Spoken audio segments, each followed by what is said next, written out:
Welcome back with this week's crime. She was killed back in 2002 after a man she met online stalked, kidnapped, and killed her. Kacie Woody was 13 years old when she started using online chat rooms in 2002. Living in a small town just outside of Greenbrier, Arkansas, most phone calls were long distance. So these chat rooms were the only way that Kacie could talk with her best friends Jessica and Sam after school.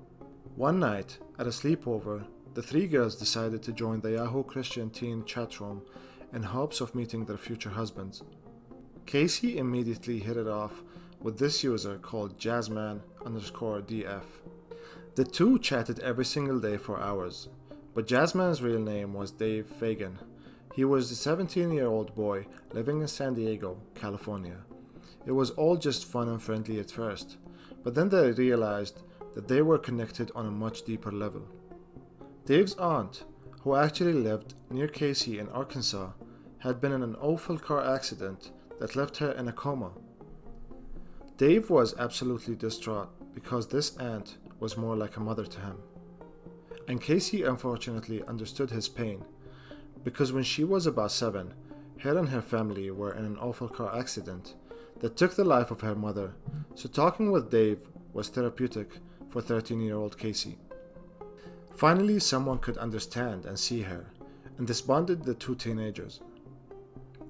But then Kacie met Scott, a 17-year-old high school football player from Georgia, and the two quickly began their long-distance dating relationship. She told Dave about Scott, and he wasn't mad as long as Kacie promised that they would stay best friends.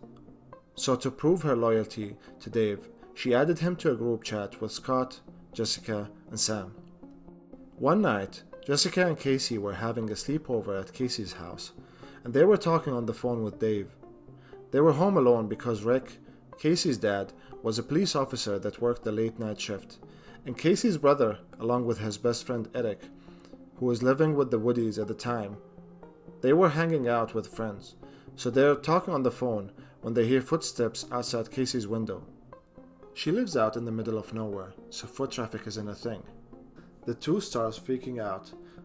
They close all the curtains, turn off the lights, and even take Kacie's dresser and barricade themselves in the room by blocking the door with it. They were being as quiet as they can on the phone with Dave when they hear the sound of the kitchen floorboards creaking. Someone was in the house. Dave was trying to calm them down, like, "Oh, it's fine, you're just being dramatic," and the noise has finally stopped. On Tuesday, December 3rd, 2002, Kacie and her best friend Sam were hanging out at Kacie's locker when Sam noticed a photo of a boy hanging by a magnet. It was Scott, Kacie's boyfriend. Sam then asked how Kacie got this photo, and Kacie told her that Scott mailed it to her. Sam freaked out, reminding Kacie that it's against the rules to send someone you meet online your address or phone number, no matter how well you think you know them. This created a massive argument, so much so that the school guidance counselor had to get involved. She sat the girls down and let them hash it out, and then reminded Kacie that what she was doing was careless and dangerous. In the end, the best friends reconciled and moved on with their day. After this, Kacie asked Sam if she could spend the night at her house. Sam said no because it was a school night, and that's never allowed. So Kacie then asked her other best friend, Jessica, and many others, and they all said the same. It was a school night. Kacie wasn't upset or mad, so she hopped on the bus at the end of the day, hugged her friends goodbye, and left to go home.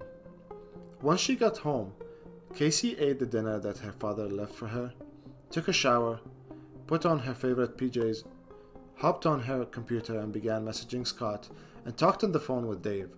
Kacie told Scott all about her day and then let him know that Dave was actually on his way to Arkansas because his aunt's condition had worsened and she was being taken off life support.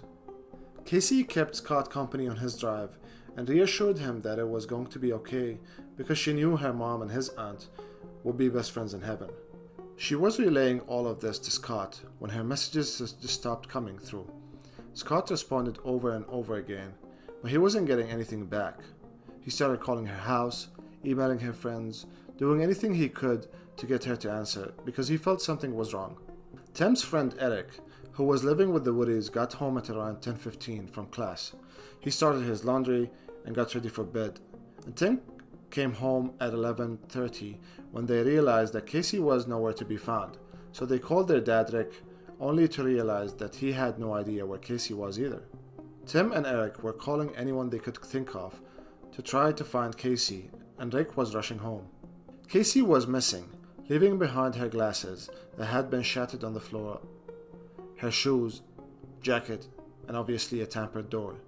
The FBI, state police, and local law enforcement worked together to begin the investigation to find Kacie, which is when they learned about Scott and Dave.